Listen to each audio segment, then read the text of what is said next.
Penghapusan piutang adalah suatu kerugian yang terjadi karena adanya piutang yang tak tertagih oleh perusahaan.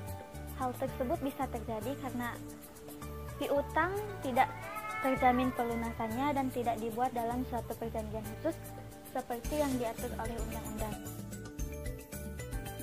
Untuk pencatatannya sendiri ini ada dua metode.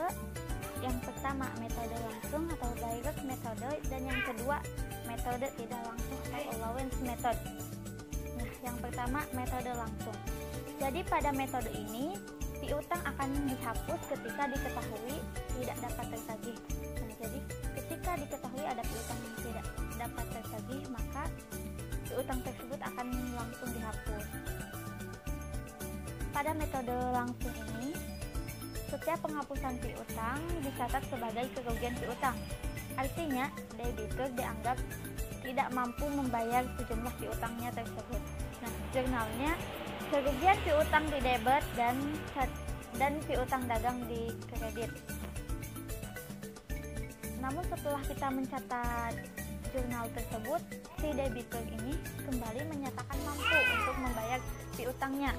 Nah, berarti kita akan mencatat di dalam jurnal piutang di debit dan kerugian piutang di kredit.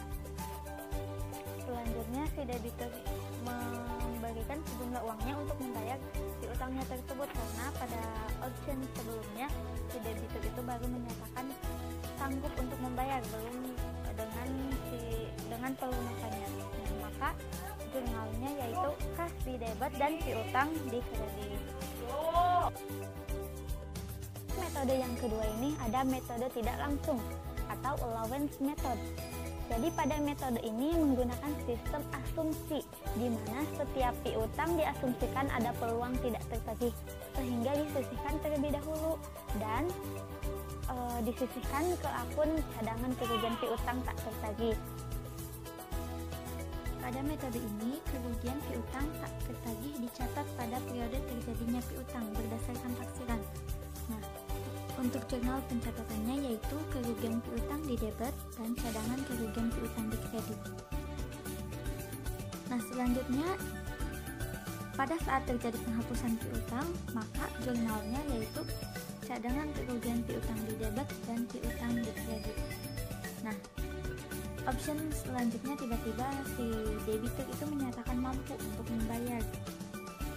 Maka dalam pencatatan jurnalnya yaitu piutang di debit dan cadangan kerugian piutang di kredit. Saat debitur membawa uang untuk pembayaran, karena pada option sebelumnya debitur baru menyatakan mampu, maka pencatatan dalam jurnalnya yaitu kas di debit dan piutang di kredit.